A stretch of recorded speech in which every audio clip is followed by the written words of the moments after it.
ජයගමු ශ්‍රී ලංකා ජූලි 12 සහ 13 கிளிநொச்சி மத்திய மகாவித்யாலய கிரீடாங்கனයේදී இன்று இந்த பார்லமன்றத்திலே விவாதிக்கப்படுகின்ற பல விடயங்கள் முக்கியம் வாய்ந்த விடயங்களாக இருந்தாலும் இன்று இந்த நாடு இருக்கின்ற நிலைப்பாட்டிலே எவ்வாறான சட்டங்கள் அல்லது எவ்வாறான விடயங்களை நாங்கள் முன்னிலைப்படுத்த வேண்டும் என்பதை நாங்கள் புரிந்து கொள்ள வேண்டிய ஒரு சூழலில் இருந்து கொண்டிருக்கின்றோம். குறிப்பாக ஆளுந்தரப்பில் இருக்கின்ற பாராளுமன்ற உறுப்பினர்கள் பல வருடங்களாக கிடப்பில் இருந்த சட்டங்களை நாங்கள் இப்பொழுது கொண்டு வருகின்ற பொழுது ஏன் எதிர்க்கட்சி இவற்றை எதிர்க்கின்றார்கள் என்ற கேள்விகள் கேட்கின்றார்கள். இவ்வாறு கொண்டு வரப்படுகின்ற இந்த சட்டத்தின் மூலமாக அல்லது இவ்வாறு கொண்டு வரப்படுகின்ற இந்த பிரேரணையின் மூலமாக நாட்டில் இப்பொழுது ஏற்பட்டிருக்கின்ற இந்த சூழலில் இருந்து மீண்டும் அதாவது அதிலிருந்து விடுபட்டு மக்கள் மீண்டும் ஒரு சுகமமாக வாழுகின்ற ஒரு நிலைப்பாட்டுக்கு செல்லக்கூடிய சட்ட மூலங்களையா இப்பொழுது நாங்கள் கொண்டு வருகின்றோம் என்பதை நாங்கள் சிந்திக்க வேண்டும். கௌரவ பிரதி சபாநாயகர் அவர்களே, இன்று இந்த நாட்டிலே நாங்கள் பார்க்கின்ற பொழுது எல்லா திசைகளிலுமே மீண்டும் இந்த ஆர்ப்பாட்டங்கள் போராட்டங்கள் ஆரம்பித்திருக்கின்றன. குறிப்பாக எல்லா துறையும் சேர்ந்த அரச ஊழியர்கள் இன்று வீதிகளிலே இறங்கியிருக்கின்றார்கள்.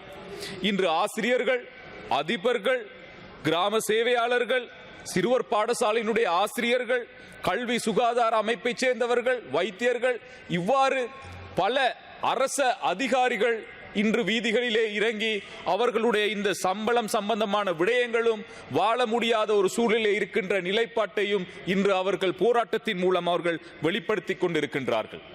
இந்த நேரத்திலே நாங்கள் எதை முன்னிலைப்படுத்த வேண்டும் என்பதை நாங்கள் விளங்கிக் கொள்ள வேண்டும். குறிப்பாக ஜனாதிபதி அவர்கள் சில வாரங்களுக்கு முன்னர் நாட்டு மக்களுக்காக உரையாற்றுகின்ற பொழுது இந்த நாட்டை நாங்கள் பங்குரோத்து நிலையிலிருந்து காப்பாற்றி விட்டோம் என்ற விடயங்கள் சொல்லப்பட்டன.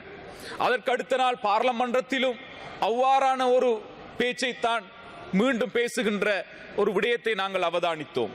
ஆகையால் நாடு பங்குரோத்து நிலைப்பாட்டிலே இருந்து விடுபட்டிருக்கின்றது என்றால் இன்று எல்லோரும் எதிர்த்தரப்பிலே இருக்கின்றவர்கள் மாத்திரம் அல்ல, சில அரசாங்கத்தில் இருக்கின்றவர்களும் இன்று விருப்பப்படுகின்றார்கள் தேர்தலை ஏன் நடாத்தாமல் பிற்போடுவதற்கான காரணம் என்ன என்பதை நாங்கள் கேட்க விரும்புகின்றோம்.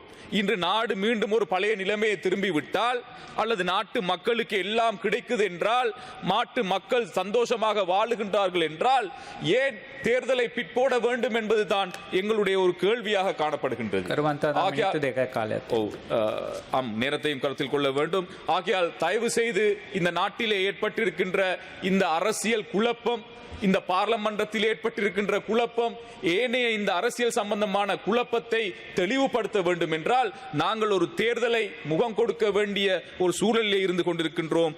ஆகையால் தேர்தல் சரியான தேதியிலே நடத்த வேண்டும் என்பதுதான் எங்களுடைய ஒரு வேண்டுகோளாக காணப்படுகின்றது. அது மாத்திரமல்ல, இன்று இந்த சிறுவர் பாடசாலையினுடைய ஆசிரியர்கள் எங்களுடைய பிரதேசங்களிலே அவர்கள் பல கோரிக்கைகளை முன்வைத்து இன்று ஆர்ப்பாட்டம் செய்கின்றார்கள். உண்மையிலே அந்த ஆர்ப்பாட்டத்திலே ஒரு நியாயம் இருக்கின்றது.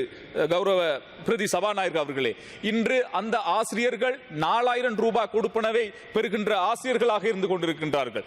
இவர்கள் அந்த மாணவர்களுக்கு அதாவது ஆரம்ப துடக்குகின்ற அந்த கல்வி செயற்பாடுகளை மிகவும் சரியாக செய்வதன் மூலமாகத்தான் இன்று பாடசாலைக்கு செல்லுகின்ற மாணவர்கள் ஒரு கல்வியிலே ஒரு மாற்றத்தை ஏற்படுத்தி இருக்கின்றார்கள். ஆகையால் அவ்வாறு பயிற்சி அளிக்கின்ற, படிப்பிக்கின்ற, கற்றுக் கொடுக்கின்ற ஆசிரியர்களுக்கு 4000 ரூபாய் சம்பளம் வழங்கப்படுகின்றது.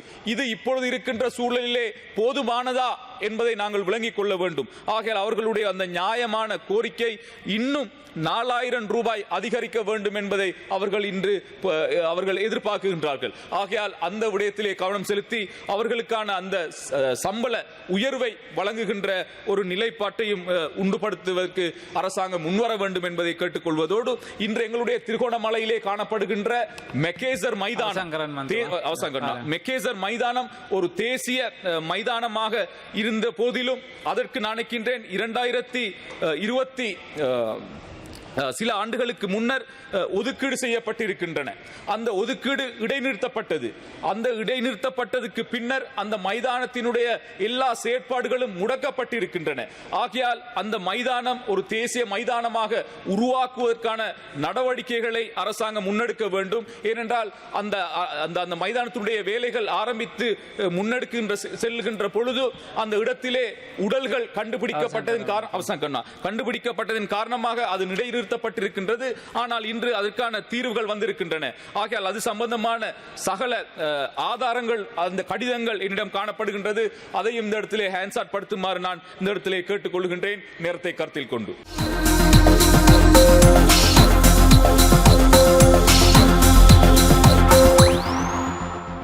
We lead the web news.